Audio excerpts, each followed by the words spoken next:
शिक्षणाला विरोध करणाऱ्या त्या मुली खऱ्या शिक्षण घेतलेल्या मुली. जी बाई आता इथे शिलाताई आहेत, पद्माताई आहेत, आम्ही यांच्यासोबत काम केलेलं आहे, यांच्यासोबत आम्ही महिलांना साक्षर केलेलं आहे. त्या महिलांना स्वतःचे व्यवहार करता यायला पाहिजे, व्यवहार कळायला पाहिजे. बाजारात जाऊन भाजी काय किलो आहे, टमाटे काय किलो आहे, किंवा एवढे टमाटे मला घ्यायचे तर मी व्यवहार करता यायला पाहिजे. पोस्टात जाऊन फॉर्म भरता यायला पाहिजे, किंवा बँकेत जाऊन तिला पैसे काढता यायला पाहिजे, घेता यायला पाहिजे. आणि स्वतःच्या मुलांवर सुसंस्कार करायला पाहिजे. संस्कार तर खूप प्रकारचे 16 संस्कार आहेत आपल्या संस्कृतीमध्ये. 16 संस्कार सांगितलेले, बरोबर आहे साहेब. 64 कला आहे आणि 4 आपले पुरुषार्थ आहेत आणि 4च आपले काय आहे, पुरुषार्थ मोक्ष. आणि म्हणून मुलांना आपण या आंतरराष्ट्रीय दिनाच्या निमित्ताने शिक्षणाला जास्त महत्व आहे. शिक्षणाशिवाय काहीही महत्वाचं नाही.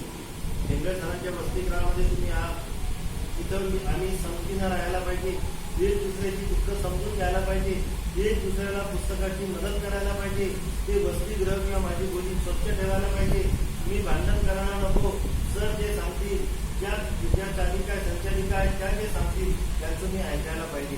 शिक्षण शी म्हणजे शिस्त लावणारं, व्यवस्थित प्राप्तिकपणानं राहणारं, आई वडिलांची आज्ञा पाळणारं, गुरुजनांची आज्ञा पाळणारं, मोठ्यांचा आदर करणारं, आमच्या संस्कृतीचं पालन करणारं ते खरं शिक्षण.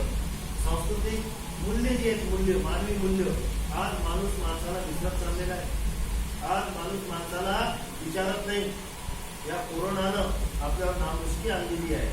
आपली माणसं आपल्यापासून दूर चाललेली आहे. आई वडिलांना जर कोरोना झाला तर मुलं आई वडिलांना दवाखान्यात सोडून पळून जातात. त्याचं ठीक आहे, परिस्थिती तशी आहे. परंतु ही परिस्थिती जर विपरीत परिस्थिती नसती तर आपण तरी सुद्धा आपल्या आई वडिलांना वागवत नाही. आपल्या आई वडिलांना